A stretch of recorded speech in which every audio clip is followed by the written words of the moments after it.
여러분들은 이 대림절을 맞이해서 어떤 소망을 가지고 계십니까? 이제 오늘이 12월의 첫 번째 주일입니다. 예전에 어렸을 때나 또 젊었을 때는 성탄절이 다가오면 12월이 되면은 괜히 이렇게 가슴 설레이는 그러한 시간들이었습니다. 그 이유가 무엇이었을까요? 오늘 이제 제가 어리거나 젊었을 때라고 말씀드렸는데 우리가 나이가 들어서는 또 어떻습니까? 여러분들은 이 2020년도 마지막을 향해 가는 이 시점에 어떤 마음으로 12월을 맞이하셨습니까? 대림절이 우리에게 주시는 소망은, 대림절을 통해서 하나님께서 우리에게 주시는 소망은 우리의 소망의 기다림이 고통스러운 인내가 아니라 바로 설레이는 소망의 기다림이라는 것입니다. 그래서 마치 어렸을 때에 우리가 소풍날을 기다리는 그 어린아이의 마음처럼 그 소망 자체가 바로 현재의 삶에 기쁨과 즐거움을 주는 거죠. 그게 하나님께서 우리에게 주시는 능력입니다. 그래서 우리는 성탄절에 오신 것처럼 예수님께서 다시 오시고 재림하실 때 다시 오실 것처럼 또한 오늘 우리들에게 특별히 이 한 해를 마무리하고 또 새로운 한 해를 시작할 때에 우리에게 다시 새 하늘을 열어주시면서 더 충만히 우리에게 가까이 다가오실 예수님을 소망하면서 이 대림절의 시간을 보낼 수 있습니다. 그렇다면은 이러한 대림절이 되기 위해서 또 우리가 가지고 있는 그런 소망이 실제로 이루어지기 위해서 우리는 어떤 준비를 해야 하는가? 그리고 또한 그 준비를 위해서 내 자신을 포함해서 우리 교회는 어떤 교회가 되어야 되는가? 우리가 오늘 말씀을 통해서 그 부분에 대해서 우리가 같이 나누고 함께 준비하기를 간절히 소망합니다. 예수님은 생명의 빛으로 오셨다라고 성경은 증거하고 있습니다. 그래서 오늘 우리가 예배 부름으로 읽은 말라기에서 말씀은 예수님이 메시아가 오실 것을 예언하는 말씀인데 공의로운 해가 떠올랐다 이렇게 이야기하고 있습니다. 그래서 요한복음에서는 예수님은 생명의 빛으로 이 땅에 우리들 가운데 오셨다라고 증거하고 있습니다. 우리가 예를 들어서 나눈 것처럼 태양은 아주 멀리 있죠. 우리가 상상을 할 수 없을 정도로 멀리 있습니다. 그러나 이 지구상에서 모든 힘 중에서 가장 우리의 삶에 큰 영향을 미치고 가장 결정적인 영향을 미칠 뿐만 아니라 또 모든 지구의 모든 에너지는 어디에서 옵니까? 태양에서 옵니다. 우리가 태양을 우리 눈으로 볼 수도 없죠. 태양이 떠오르긴 하지만 날씨가 흐리거나 약간 구름이 끼었을 때 또 해가 뜨거나 질 때를 제외하고는 사실 우리가 눈으로도 태양을 볼 수가 없습니다. 이 자연을 통해서 하나님께서 우리에게 보여주시는 중요한 진리인데 우리는 당장에 우리 눈앞에 보이는 것이 우리의 삶을 결정한다고 생각해요. 그러나 태양이 사실은 모든 것을 결정하듯이 또 볼 수 없는 태양이 우리의 삶을 결정하듯이 살아계신 하나님께서 우리가 보기에는 우리 눈앞에 바로 보이지 않고 멀리 계신 것처럼 보이지만 또 우리의 육신의 눈에 보이지 않지만 하나님께서는 우리의 삶 가운데 살아 역사하시고 그 능력으로 우리를 다스리시고 계십니다. 그래서 이 태양의 그러한 힘을 보면은 이 인간들이 아무리 많은 돈을 써서 겨울에 난방을 하고 해도 봄이 되면은 태양이 모든 것을 녹이는 것처럼 그렇게 할 수가 없어요. 그래서 겨울이 되고 점점 이렇게 이제 추워지게 될 것입니다만 아주 추운 겨울 가운데 우리가 이 도대체 언제 봄이 오겠나 그렇게 생각할 수도 있지만 우리가 늘 경험하는 것처럼 영원히 계속될 것만 같았던 추운 겨울도 어느 순간인가 불현듯이 물러가고 새로운 봄이 옵니다. 그래서 절대로 녹지 않을 것 같은 얼음도 녹아내려서 흔적도 없이 봄볕에 다 사라지고, 또 황량한 들이 푸른 새싹으로 덮여서 변화가 되고, 앙상한 가지만 남은 나무들도 아름다운 꽃과 잎으로 다시 피어나게 됩니다. 그래서 이 대림절은 이 겨울에 시작되면서 우리가 이 대림절을 맞이하는데, 사실 이 자연의 절기 가운데서 우리가 하나님께서 주시는 또 소망을 발견할 수가 있는 것이죠. 자연을 보면은 아무리 그러한 외상과 같은 황량한 겨울과 같은 트라우마가 있어도 시간 속에서 봄이 오면은 자연스럽게 치유가 되어 갑니다. 그런데 자연은 그렇게 봄, 여름, 가을, 겨울, 비록 겨울이 있어도 또 새봄과 여름을 거치면서 생명의 능력을 통해서 자연스럽게 치유가 되어 가는데, 우리의 삶은 어떻습니까? 우리의 삶은 미래의 소망과 비전에 사로잡혀서 사는 것이 아니라 과거에 얽매여 살아갈 때가 더 많지 않았습니까? 과거의 장벽들, 꼭 트라우마와 같은 그러한 극단적인 외상 스트레스뿐만 아니라, 우리가 그 정도까지는 아니라 할지라도 이 땅에서 살아가면서 우리가 삶에서 겪었던 여러 가지 그런 죄와 상처들 때문에, 또 인간의 선입관과 편견 때문에 그것들이 우리의 마음에 수많은 장벽을 쌓고 우리의 마음을 차갑게 얼어붙게 만든다는 거죠. 그게 우리의 삶의 현실이에요. 자연은 치유가 되는데 왜 우리는 그렇게 되지 못할까? 그래서 우리 마음에 그런 장벽이 쌓여지게 되면 그것들이 또 사람들과의 관계 속에서도 장벽이 되고, 그러다 보면 사람들끼리 불화하게 되고, 단순히 불화하는 것에서 그치는 것이 아니라 서로 미워하고 때로는 정오하고 테러처럼 그렇게 이제는 서로를 죽여야 되는 대상으로까지 여기는 그 상황으로 나아가는 것이 인간의 삶의 모습입니다. 그러나 우리가 이 대림절에 성탄절을 기다린다라고 할 때 그것은 바로 이제 우리의 과거는 우리의 그런 죄와 우리의 상처와 세상 가운데 있던 그 어두운 그림자가 우리의 과거의 기억이 되는 것이 아니라 2000년 전에 예수님께서 오신 바로 그 성탄절이 우리의 과거가 된다는 거예요. 그게 바로 예수 믿는 겁니다. 우리가 성탄절 그러면 여러분들은 어떤 추억이 있으십니까? 이제 우리의 예수를 믿는 우리들에게는 어두운 밤 가운데 빛으로 오신 그 예수님이 계시기 때문에 비록 우리의 과거가 아무리 추운 겨울 어두운 밤과 같을다 할지라도 그것은 단순히 추운 겨울 어두운 밤이 아니라 바로 크리스마스 이브와 같은 가슴 설레이는 아름다운 사랑의 기억으로 따뜻한 날로 변화가 된다는 것입니다.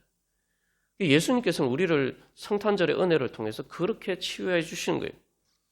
예수 믿는 사람은 이제 과거는 이제 바로 그 과거의 기억 속에 이제 살아가는 것입니다. 우리의 과거의 어두운 기억이 아니라. 그렇다면 또한 대림절은 단순히 과거의 성탄절만 기억하는 것이 아니죠. 미래에도 빛이 있어요. 미래의 빛이 무엇입니까? 바로 예수님의 재림에 대한 소망입니다. 우리가 이제 과거의 트라우마를 보통 이야기합니다만 미래의 트라우마도 있어요. 이게 과거의 트라우마가 있으면 그것이 미래의 트라우마로 작용해요. 그래서 내가 어떤 사고를 당하면은 내가 그 똑같은 상황에 처하면은 내가 똑같은 과거에서 일어났던 일과 똑같은 일이 일어나지 않을까? 그러한 이 걱정과 근심과 두려움이 우리를 사로잡게 됩니다.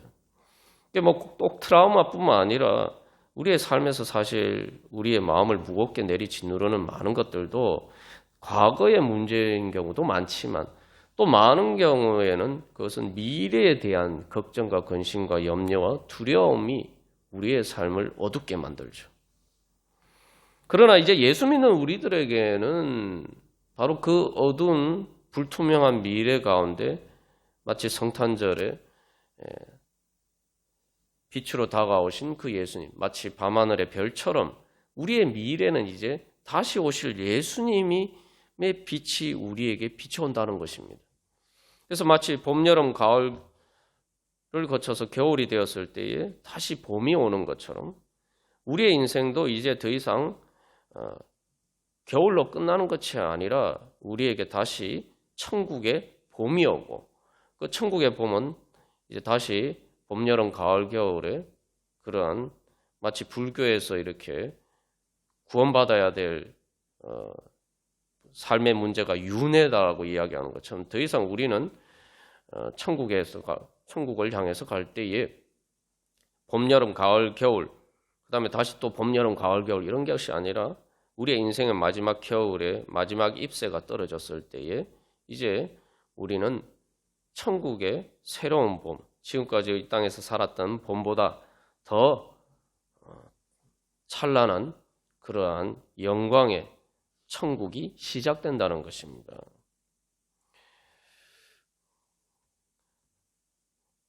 그래서 우리에게는 바로 그런 소망이 있기 때문에 우리는 마치 자연이 겨울의 그 추운 날들 가운데서 새 봄을 사실은 자연은 준비하고 있어요. 그것처럼 우리의 인생의 마지막에 겨울이 왔을 때도 우리는 겨울로 끝나는 것이 아니라 천국의 봄을 준비하는 것이 우리의 인생이 되는 것입니다.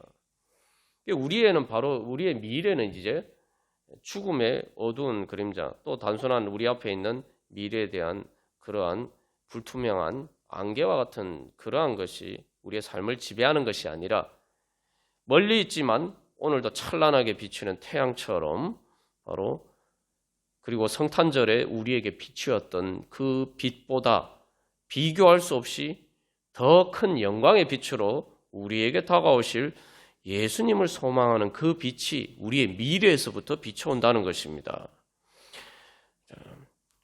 그러면은 우리의 삶은 어떻게 되겠습니까? 자, 과거에서도 빛이 비춰오고 우리의 미래에서도 빛이 비춰온다.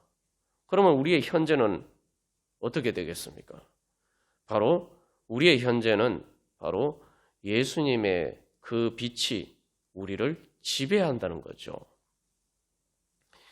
그래서 태양빛이 우리의 삶의 모든 결정적인 환경들을 지배한다라고 말씀을 드렸는데 여기서 우리가 다시 한번 기억해야 할 것은 비록 우리 가까이에 그리고 우리가 조금 전에 그리고 경험한 내 과거에 나를 무겁게 내리짓누르는 어떤 것들이 있다 할지라도 그것보다 더 강하게 마치 태양빛이 우리를 지배하는 것처럼 우리의 이 물리적인 환경을 지배하는 것처럼 하나님의 빛이 우리를 지배할 수 있다는 거예요. 지배할 수 있는 게 아니라 지배합니다. 문제는 우리가 지난주에 나눈 것처럼 우리의 마음을 주님께 열어야 되는 것이죠. 그래서 주님의 빛이 우리의 과거에도 우리의 미래에도 비치면은 그것은 오늘날 우리에게 현재에 비치는 빛이 됩니다. 현재를 지배하는 하나님의 능력의 생명의 빛이 됩니다. 제가 태양빛을 예를 들어서 말씀드렸습니다. 태양빛이 사실 우리에게 비춰오는데 태양에서 빛이 출발해서 지구까지 올 때까지 거리가 워낙 멀기 때문에 시차가 있어요. 그죠? 그러나 그래서 태양빛은 이미 그것이 비춰졌을 때 기점으로 보면은 오늘날 현재 우리에게 비치는 빛은 이미 과거예요. 과거에 비치지만 그러나 우리는 그것에 의해서 지배를 받고 있죠. 눈에 보이는 태양도 우리의 삶을 물리적인 환경을 그렇게 지배할 수 있는데 의의 태양이신 예수님이 우리의 삶을 주장하실 수 없겠습니까? 우리가 당연히 하나님이 태양도 만드시고 그 모든 것을 만드신 창조주 하나님, 말씀으로 창조하신 그 예수님을 믿는다면 주님의 빛이 당연히 우리 삶을 지배할 수가 있는 것입니다. 그렇게 될 때 이제 우리의 인생은 비록 동굴과 같이 어두운 곳을 있다고 할지라도 그것은 동굴이 아니라 터널이라는 거죠. 근데 그 터널은 그냥 터널이 아니라 입구에는 크리스마스의 성탄절의 빛이 비치고, 즉 이 땅에 오신 예수님의 영광의 빛이 비치고, 또 출구에는 그 터널의 끝에는 입구의 빛보다 더 밝은 그러한 재림의 빛, 재림 주로 오실 예수님의 영광의 빛이 우리에게 비친다는 거예요. 그러니까 우리가 그 빛 가운데 있으면은 이제 더 이상 우리의 삶은 동굴도 아니고 터널도 아니고 온 사방 천지가 환하게 비치는 빛누리가 되는 것입니다. 빛의 세상이 되는 거예요. 하나님께서 예수님을 통해서 비추어 주시는 그 은혜와 사랑의 빛 가운데 살아가는 우리의 삶이 된다는 것입니다. 이 화면을 보시면은 여러분, 이 화면이 이 날씨가 지금 맑은 날이 아니죠, 그죠? 어두운 날이에요. 보면 먹구름이 끼어 있잖아요. 근데 먹구름이 끼어 있지만 그러나 그 구름 사이로 태양빛이 찬란하게 비칠 때 약간 화면이 희미합니다만 정말 아름다운, 정말 보고 있으면은 가슴이 훈훈해지는 그런 영광의 모습이에요. 우리의 삶에도 어두운 먹구름자가 많다 아무리 많아도 우리에게 바로 그러한 우리의 영혼의 창을 통해서 하나님의 은혜의 빛이 비치면은 우리의 삶은 빛누리가 되고 우리는 그 영광의 빛 가운데 살아가는 삶이 되는 것입니다. 그래서 우리는 예수님이 성탄절에 비추어 주신 그 빛 때문에 우리가 힘을 얻고, 또한 주님께서 재림하실 그 주님께서 우리에게 주신 소망의 빛을 통해서 그 소망이 이끄는 힘을 통해서 우리는 이 땅에서 힘차게 하나님 나라를 향해서 달려갈 수가 있는 것입니다. 이 해바라기를 보면은 해바라기뿐만 아니라 사실 모든 식물이 다 마찬가지입니다만 특히 해바라기가 보여주는 것은 잘 보여주는 듯이 해바라기는 빛을 바라보죠. 태양을 향해서 이렇게 기울어지게 됩니다. 그래서 그것을 통해서 단순히 기울어질 뿐만 아니라 실제로 그 빛을 통해서 힘을 얻고 자라가죠. 우리의 소망도 마찬가지예요. 단순한 소망이 아니에요. 실체로 우리 가운데 역사하는 생명의 능력입니다. 이것이 바로 이 대림절에 주님께서 우리에게 주시기를 원하시는 은혜입니다. 이제 성도는 또 우리 교회는 바로 이 예수님의 성탄절에 오신 예수님과 또 재림하실 그 예수님의 그 빛 사이에서 살아가는, 바로 그 빛누리에서 살아가는 것이 우리의 교회의 시간이고 성도의 시간입니다.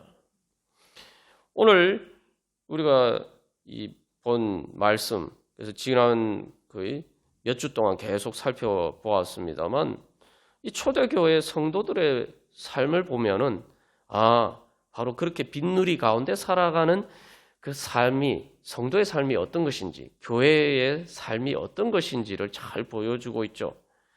스데반이 성령 충만해서 바로 그 하늘의 비전을 바라볼 수 있었다, 우리가 나누었습니다. 성령 충만이 뭡니까? 바로 예수님에게 통해서 우리에게 비추어지는, 그래서 이 땅에 오신, 그리고 다시 오실 그 예수님의 빛이 성령님을 통해서 오늘 우리 가운데 역사할 때 그 빛이 우리 가운데 마치 빛이 열 에너지로 작용하는 것처럼, 빛이 비치면 따뜻해지는 것처럼, 그리고 따뜻해지면 뜨거워지는 것처럼 바로 그렇게 성령님의 역사가 우리 가운데 일어날 때에 예수님의 빛을 통해서 성령 충만하게 될 때 바로 예수님께 받은 빛이 우리들을 통해서, 교회를 통해서 비치어 나온다는 것입니다. 그래서 이 말씀을 보면은 우리가 트라우마 얘기를 했습니다만 이 돌에 맞아 죽는다는 것은 정말 상상도 하기 싫은 트라우마예요. 이거 내가 그런 일을 당했을 뿐만 아니라 실제로 그런 일을 목격하는 것만 해도 사실 진짜 엄청난 트라우마가 됩니다. 근데 여러분, 그런 트라우마를 겪은 교회의 모습이 어떻습니까? 그런 스데반의 순교뿐만 아니라 감옥에 갇히고 수많은 박해를 받은 그러한 트라우마를 겪은 성도들의 모습이 어떻습니까? 정말 트라우마를 겪은 사람처럼 보입니까? 스데반이 트라우마를 겪은 사람처럼 보입니까? 여러분, 십자가가 트라우마입니까? 십자가는 진짜 트라우마예요. 이건 뭐 지난번에도 우리가 나눴습니다만 십자가를 영화로 아주 적나라하게 묘사한 패션 오브 크라이스트, 그 영화가 너무 잔인하다, 무슨 호러물 같다. 실제로 그래요. 사실 실제 그 예수님의 그 실제 상황을 우리가 현실로 목격하면 사실 그 영화보다 더 끔찍한 일이에요. 이건 정말 트라우마 중에 그런 트라우마가 없어요. 오죽했으면은 로마 사람들은 십자가라는 말은 절대 입에 올리면 안 되는 거예요. 입에 올리는 것조차, 생각하는 것조차도 너무 끔찍한 트라우마가 되기 때문에, 그래서 그게 바로 십자가예요. 그런데 우리는 여러분, 십자가로, 교회는 십자가를 트라우마로 여깁니까? 아니죠. 오히려 복음의 상징으로 교회는 십자가를 내걸고 있어요. 예수님의 십자가야말로 사실 인간적으로 생각하면 정말 끔찍한 트라우마인데, 교회는 십자가를 트라우마로 여기지 않고 복음으로 여기고 그것을 자랑스럽게 여깁니다. 그래서 사도 바울은 오늘 바로 이 스데반을 돌로 쳐 죽이는 자리에 증인으로 참여했던, 그리고 교회를 박해한 이 사울이라고 나오는 이 바울은 뭐라고 얘기한 거야? 나는 십자가를 자랑한다. 십자가를 자랑한다. 세상에서는 트라우마가 되는 십자가를 사도 바울은 오히려 자랑한다는 거예요. 왜냐하면 교회에게 있어서는 더 이상 십자가 같은 세상에서 가장 끔찍한 트라우마조차도 주님께서는 바로 그 십자가를 지셨지만 부활하셨기 때문에 이제는 그것이 트라우마가 아니라 바로 우리의 상처를 치유하는 힘이 되고 생명의 부활의 능력이 된다는 거예요. 그래서 말라기 오늘 말씀 4장 2절에서 우리가 이 하나님께서 오늘 예배 가운데 부르시면서 말씀하신 축복하신 약속이 뭡니까? 공의로운 해가 떠올라서 치료하는 광선을 비춘다. 어떤 광선이냐? 어떤 빛이냐? 치료하는. 우리를 치유한단 말이죠. 그 치료하는 광선을 우리가 빛 비추임을 받으면 어떻게 됩니까? 너희가 나가서 외양간에서 나온 송아지 같이 뛰리라. 단순히 치료되는 것뿐만 아니라 송아지가 펄쩍펄쩍 말 그대로 힘이 차고 넘쳐서 충만해서 뛰는 것처럼 그렇게 이제 단순히 치유되는 것을 넘어서 오히려 생명의 힘으로 충만하게 된다는 거예요. 그래서 이제 치유하는 자가 된다는 거예요. 내가 치유를 받을 뿐만 아니라 치유의 능력을 얻어서 다른 사람도 치유하는 능력자가 된다는 겁니다. 그래서 오늘 교회를 보면은 이 끔찍한 순교와 박해의 트라우마를 겪은 교회가 보여주는 모습은 정말 크게 슬퍼했다. 큰 박해가 일어났다. 이렇게 이야기를 하는데 오히려 그런 박해를, 그런 트라우마를 겪으면은 우리가 일반적으로는 우리의 마음 문이 닫혀요. 상처나 아픔과 슬픔이나 절망과 미움과 분노와 적개심으로 우리의 마음 문이 닫히게 되는데 교회는 오히려 이런 일을 겪은 교회는 오히려 더 마음 문이 크게 활짝 열린단 말이죠. 그래서 스데반이 그런 트라우마가 될 수밖에 없는 그런 끔찍한 일을 겪었는데 마지막에 주 예수여 이 죄를 그들에게 돌리지 마옵소서. 오히려 자기의 원수에 대해서 마음 문이 열리는 상태로 스데반이 인생을 마무리하게 되죠. 우리가 스데반에서 또 살펴보았습니다만 스데반뿐만 아니라 오늘 이 8장에 보면은 그 트라우마를 겪은 교회는 어떻습니까? 스데반뿐만 아니라 교회는 빌립은 사마리아에 가서 전도를 한다는 거예요. 그냥 유대인들이 그렇게 박해를 하니까 예루살렘에서 더 이상 있을 수가 없으니까 사마리아에 가서 전도를 했나 보다. 우리 단순하게 이렇게 생각할 수 있는데 여러분 역사적인 배경을 보면 사마리아 사람들과 유대인들은 철천지 원수지간이에요. 이게 그 역사적인 배경들이 있습니다. 이게 사마리아와 유대인들이 원수가 된 것은 한 거의 500년이 넘는 그 역사 속에서 계속 서로가 서로를 위해서 증오하면서 마치 요즘 중동에서 그렇지 않습니까? 이스라엘과 그 팔레스타인이 그런 것처럼 사실 그런 관계란 말이죠. 그런데 빌립은 바로 그 사마리아에 가서 복음을 전했단 말이죠. 사마리아 사람들도 유대인들을 원수로 생각하고 유대인들도 사마리아 사람들을 원수로 생각해요. 특별히 이제 유대인들은 사마리아 사람들이 세운 그리심산에 세운 성전을 유대인들이 가서 파괴를 했단 말이죠.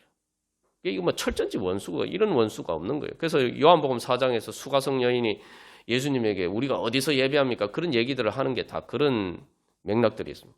근데 빌립은 그곳에 가서 복음을 전해요. 사마리아 사람들이 그걸 제대로 받아들일 수 있겠습니까? 유대인이 와서 원수가 와서 복음을 전하는. 근데 어떤 일이 일어났습니까? 사마리아 성에 복음이 전파되었을 때에 그곳에서 바로 예수 그리스도의 복음의 빛이 비치고 치료하는 광선이 비출 때에 사람들의 몸과 영혼이 고침을 받고 그 가운데 큰 기쁨이 창조되었어요. 그래서 트라우마를 겪은 교회는 오히려 더 마음이 활짝 열려서 사람들을 치유하고 기쁨을 주는 치유자가 되었다는 것입니다. 스데반도 마찬가지죠. 스데반이 그렇게 했을 때 어떻게 된 일이 일어났습니까? 스데반이 이제로 그들에게 돌리지 마옵소서. 바로 그들 중에 사울이 있었어요.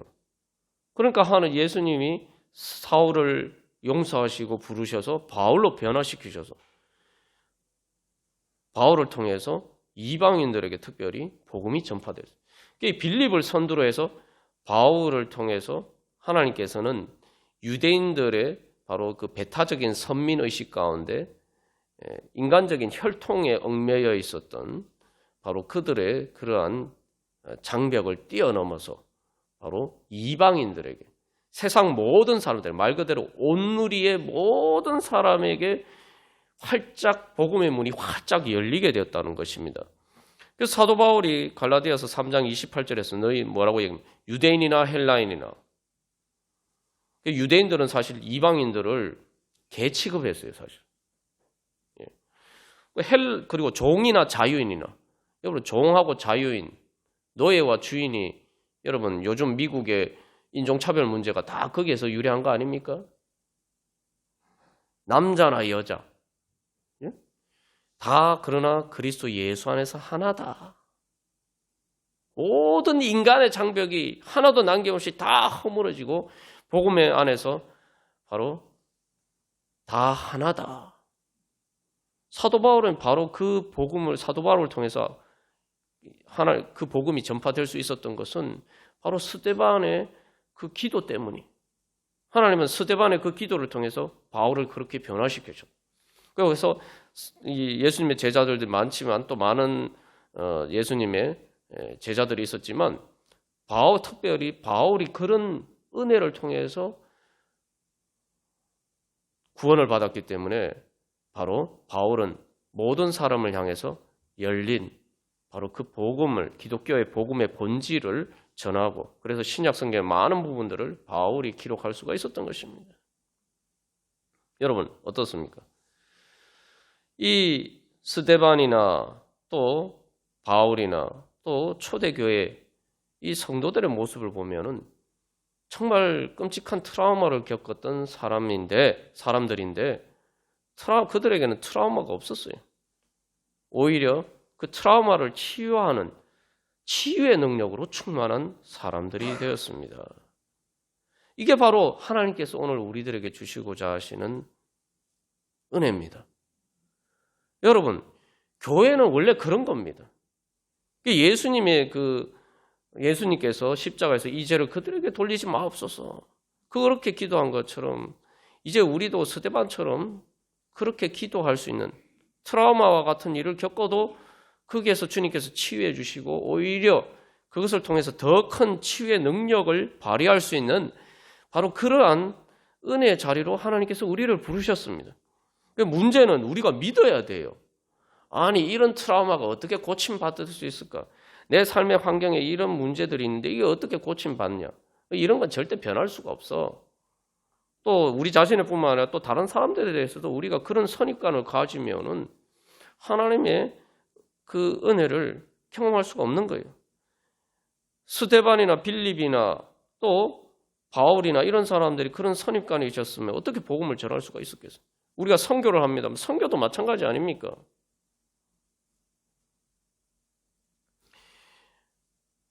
그것이 바로 하나님께서 교회에게 주신 축복입니다. 그러니까 우리는 그것을 믿어야 돼요. 이미 하늘이 열려놨기 때문에 이제 문제는 우리가 그 믿음의 문만 열면 되는 거예요. 복잡할 게 아닙니다. 그냥 믿고 그렇게 될 수 있다고 믿고 하나님께 기도하면 되는 거예요. 내가 내 마음이 실제로 그렇지 않아도 내가 믿고 기도하는 거예요. 여러분 창문을 열면 빛이 들어오는데 빛이 비춰야지 창문 열립니까? 아니잖아요. 그죠? 빛이 비치지 않아도 내가 밖에서 이제 아침이 되어 우리가 아침에 그죠? 아침이 되었으니까 이제 해가 떴다. 그래서 창문을 열면 빛이 비칠 것이다. 이렇게 내가 태양이 뜬 것을 보지 않아도 뭐 아침마다 시간을 보니까 그렇게 되겠구나 생각하고 창문 열잖아요. 창문을 열면 빛이 들어오는 거예요. 근데 우리는 종종 어떤 잘못된 착각을 하고 사냐 하면은 내 창문을 딱 닫아놓고 왜 빛이 안 비치냐? 내가 빛이 비치면 내가 환해질 텐데 이렇게 생각한단 말이에요. 이미 빛은 비치고 있어요. 창문만 열면 된다는 거예요. 그게 믿음입니다. 그게 믿음으로 창문을 열면 실제로 빛이 비치는 거예요. 예. 우리가 지난주에 나눴듯이 예수님께서 바로 스데반과 같이 그렇게 기도하셨을 때에 바로 성전 휘장이 찢어졌다. 성도들은 성도들의 마음도 그렇게 찢어져야 돼요. 마음이 찢어진다는 게 뭐냐? 슬퍼서 찢어지는 게 아니고 아파서 찢어지는 게 아니고 주님 앞에서 예수님의 십자가 앞에서 예수님의 뭔가 마음이 찢기신 그 예수님을 바라볼 때에 우리의 마음이 찢어져야 돼요. 마음이 찢어지는 회개가 일어나야 돼요. 그렇게 우리의 마음이 찢어질 때 우리의 마음에 장벽처럼 굳어있던 우리의 완악한 마음들이 무너지는 거예요. 그렇게 찢어져야 된다는 거예요. 우리 마음에 하나님의 은혜의 빛을 가로막는 우리의 마음이 그렇게 십자가 앞에서 찢어져야 돼요. 열려야 돼요. 그렇게 우리의 마음의 장벽이 허물어지게 되면은 어떻게 됩니까? 그게 바로 성전 휘장이 찢어지는 것이 우리에게 보여주는 것인데 성전 휘장이 찢어지지 우리 마음이 열리면은 하늘을 향해서 우리 마음이 열리게 되면은 그것을 통해서 주님의 빛이 우리 가운데 비춰오게 되고 우리는 그 빛이 환하게 충만하게 되면은 자연스럽게 사람들을 향해서도 마음이 열리는 거예요. 예수 믿는 사람은 넓은 마음을 가져야 됩니다. 뭐 누가 넓은 마음 안 가지고 싶어서 안 가집니까? 근데 참 교회에서 이렇게 우리가 같이 신앙생활 하다 보면 안타까운 것은 어떻게 보면 작은 일이라고 할 수 있는데 그걸 용납을 못 해요. 조그만 말실수. 사실 뭐 교회에서 성도들 간에 뭐 엄청난 문제가 있었던 것처럼 뭐 얘기를 하지만 사실 따지고 보면 뭐 그렇게 큰 문제도 아니에요. 큰 문제인데 주로 뭐 그렇다고 뭐 진짜 막 치고받고 이렇게 싸우는 경우가 있습니까? 그런 일은 거의 없죠. 교회 하면 말실수, 조금 마음이 섭섭하고 또 마음이 상하고 또 남 생각하지 않고 함부로 말하고 그런 것 때문에 전부 다 이제 상처를 받는데 그러다 보면 그런 가운데서 우리가 마음이 자꾸 좁아지게 돼요. 그건 교회가 아닙니다. 주님 앞에서 우리의 마음이 활짝 열려야 돼요. 예수님의 십자가 앞에서 우리가 서로가 회개하는 가운데 마음이 넓어져야 돼요. 우리의 마음이 좁다는 것은 우리 마음이 아직 십자가 앞에서 성전 휘장이 찢어지듯이 우리 마음이 열리지 않았기 때문에. 우리가 교회 안에 있는 성도들끼리도 그런데 어떻게 교회 밖에 있는 사람들에게 우리의 마음 문을 열고 사람들을 주님 앞으로 인도할 수 있겠습니까? 그죠? 그래서 교회는 성전 휘장이 찢어지듯이 회개하고 마음 문이 열려서 바로 하나님을 향해서 사람들을 향해서 마음 문이 열린 사람들이 모여서 교회가 되는 거예요. 그게 진짜 교회입니다. 그래서 그런 교회가 그렇게 마음 문이 열린 사람들이 모였을 때 그 교회는 뭡니까? 하늘을 여는 교회가 되고 우리의 마음 문이 열렸다는 것은 그 우리의 마음 문은 하늘을 향해서 열린 문이란 말이에요. 그런 사람들이 모였을 때 바로 교회는 하늘 문이 되는 겁니다. 그래서 교회에 온 사람들은 교회를 통해서 하늘 가는 밝은 길로 갈 수가 있게 되는 거예요. 근데 이 마음문이 닫혀버리면은 바로 이 스데반이 예수님이 무너뜨려라, 이 성전을 무너뜨려라, 예루살렘 성전을 무너뜨려라, 내가 사흘 만에 다시 세우겠다 하실 때 예수님이 세우시겠다고 하시는 교회는 어떤 교회냐? 바로 마음문이 꽉 닫힌 그 예루살렘의 인간의 죄와 어두운 것으로 닫혀있던 바로 그 예루살렘 성전에서 예배하는 바로 그 유대교의 그 장벽을 무너뜨리시고 온 세상을, 온 누리를 향해서 열린 바로 참된 하나님의 교회, 하나님의 성전을 예수님께서는 세우고자 하셨다는 거예요. 오늘날도 마찬가지입니다. 우리가 인간이다 보니까 자꾸 우리 안에서는 이 예수님이 무너뜨려라 말씀하신, 무너뜨릴 것이다 라고 말씀하신 그런, 우리가 신앙생활 하면서도 자꾸 그런 신앙생활을 할 때가 많아요. 그런 성전을 만들 때가 많습니다. 그러나 그럴 때마다 예수님께서 우리에게 다가오셔서, 또 스데반이 사실 증거한 것도 그래요. 이 너희들이 그 성전을 무너뜨려라. 내가 무너뜨려 줄 것이다. 그리고 하나님께서는 우리가 하늘을 향해서, 온 누리를 향해서 열린 바로 그러한, 그래서 열린 하늘문이 되는 그런 교회를 주님께서는 다시 우리 가운데 세워주실 것이다. 예수님께서는 그렇게 약속하십니다. 그래서 그 예수님이 이 성전을 무너뜨려라, 내가 사흘 만에 다시 세울 것이다. 그건 뭡니까? 우리의 마음문이 닫혔지만, 그러나 십자가 앞에서 우리의 마음이 깨어져서, 우리의 마음문이 열려서 사흘 만에 부활하신 예수님의 그 부활의 능력으로 우리의 모든 상처들을, 죄와 상처들을, 어두운 것들을 모두 다 고쳐주시고 우리가 그런 교회가 될 수 있도록 바로 스데반과 빌립과 바울이 세웠던 바로 그런 교회가 될 수 있도록 우리를 그렇게 변화시켜 주실 것이다. 우리는 그렇게 변화될 수 없지만 바로 부활하신 예수님의 능력으로 주님께서 우리를 고쳐주시고 그렇게 세워주실 것이다. 그게 바로 예수님의 약속입니다. 근데 바로 그 약속 때문에 예수님은 십자가에 죽으셨죠. 성전을, 이런 신성모독죄를 받나? 하나님의 성전을 무너뜨려 성전 파괴범이다. 그래서 예수님을 십자가에 못 박았잖아요. 스데반도 마찬가지. 그러나 우리가 마음문을 열고 그것을 복음의 약속으로 받아들이고, 주님, 오늘도 제 마음에 바로 그러한 닫힌 문이 된 그러한 나의 신앙생활을 무너뜨려 주시고 주님을 온 누리를 향해서, 하나님을 향해서, 사람들을 향해서 활짝 열린, 그래서 주님의 빛이 내 안에 충만해서 사람들을 향해서 그 빛을 비출 수 있는 그런 마음의 성전을 주님 세워주시옵소서. 우리 교회 가운데 주님, 우리 교회가 그렇게 변화되게 하여 주시옵소서. 우리가 그것을 믿고 소망하면서 기도할 때 주님께서는 오늘도 우리 가운데 역사하실 줄 믿습니다. 그래서 스데반과 빌립과 바울과 우리의 차이는 능력의 차이가 아니에요. 예수님의 능력은 어제나 오늘이나 내일이나 동일합니다. 차이가 있다면 뭡니까? 우리가 그렇게 되지 못한다면 어떤 차이면? 우리가 주님을 향해서 우리의 마음의 창을 열지 않기 때문입니다. 여러분, 이 대림절에 다시 한번 우리가 마음문을 활짝 열고 주님 앞에 나가기를 소망합니다.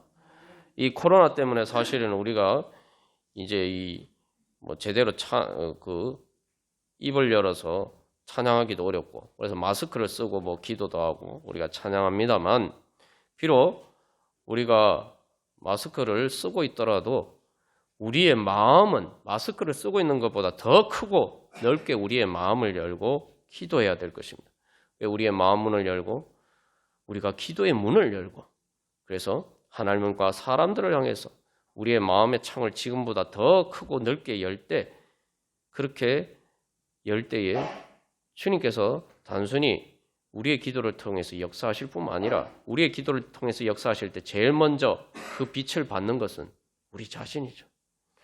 그래서 우리에게 오늘 2020년도 여러 가지 때로는 동굴과 같은 터널거를 지난 것 같은 그런 어두운 일이 있지만, 우리가 그런 믿음으로 주님 앞에 나아갈 때에 우리에게 새 하늘이 열릴 것입니다.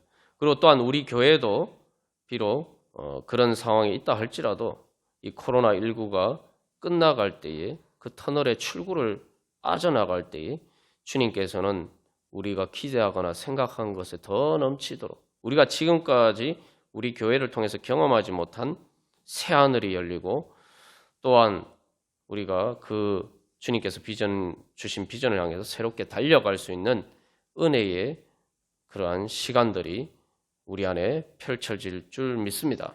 그래서 우리가 그런 소망을 가지고 2020년도 마무리하고 또한 우리가 새해를 맞이하기를 간절히 소망합니다.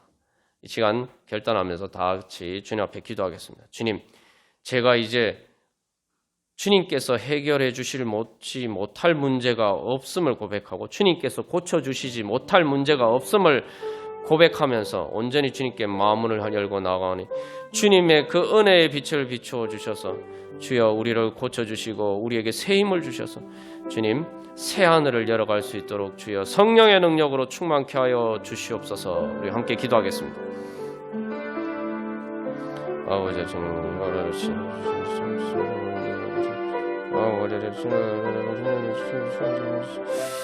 오 주님 대해서 주께서 아버지 주님 아버지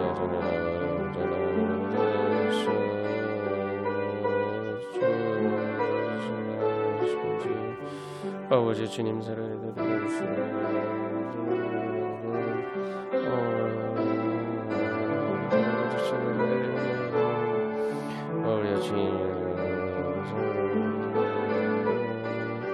아버지 주님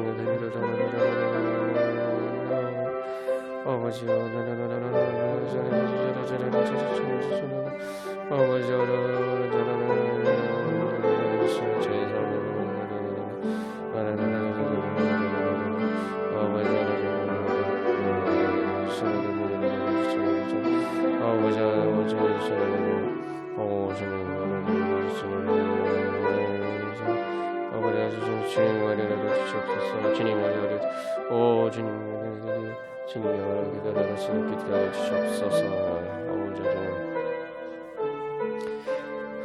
전능하신 사랑과 은혜 하나님 아버지 감사합니다. 주님께서 이 어두운 이 땅 가운데에서도 저희들에게 주님의 소망의 빛을 비추어 주시고 주님의 사랑의 빛을 비추어 주시고 주님의 영광의 빛을 비추어 주신 은혜에 감사합니다. 이제 다시 한번 주님의 그 빛 비추임에 따라서 저희들의 마음문을 활짝 열고 이제 예수 그리스도를 바라보기를 간절히 소망하오니 의의 태양이신 주님께서 이제 저희들을 환하게 비추어 주시옵소서. 그 치료하는 광선을 통해서 저희들을 고쳐주시고 저희들을 새롭게 하여 주시옵소서. 주님, 그래서 주님의 그 생명의 능력으로 충만하여서 주여 저희들의 마음이 주님의 영광의 빛으로 가득한 빛누리가 되게 하여 주시고 또한 저희들의 교회가 주님의 영광의 빛으로 가득한 빛누리가 되게 하여 주시고 또한 저희들의 삶이 그런 빛누리가 되게 하여 주셔서 이제 저희들이 온누리를 향해서 주님의 영광의 빛을 비추어 줄 수 있는 그러한 하나님의 은혜의 통로가 될 수 있도록 주여 저희들을 축복하시고 주님 다시 일으켜 세워 주시옵소서. 저희들이 그 믿음을 가지고 이제 주님 앞에 나아갈 수 있도록 주여 성령님께서 저희들 가운데 역사하여 주시고 소망의 능력으로 사랑의 능력으로 충만케 하여 주시옵소서. 이 모든 말씀 우리 주 예수 그리스도 이름으로 감사기도 드리옵나이다. 아멘. 지금은 우리 주 예수 그리스도의 은혜와 하나님 아버지의 영원하신 사랑과 예수 그리스도의 영 되신 성령님께서 의의 태양이신 예수 그리스도의 치료하는 광선을 비추어 주셔서 그것이 그 빛이 우리들 가운데 생명의 능력이 되어서 부활의 능력이 되어서 우리를 변화시키시고 하나님 나라를 이루어가게 하시며 완전한 하나님 나라에 이르게 하여 주시는 그 은혜의 역사가 오늘도 스데반처럼 빌립처럼 바울처럼 주님을 향해서 마음문을 활짝 열고 믿음으로 나아가는 모든 성도들에게 지금부터 영원까지 함께 하시기를 간절히 축원하옵나이다. 아멘.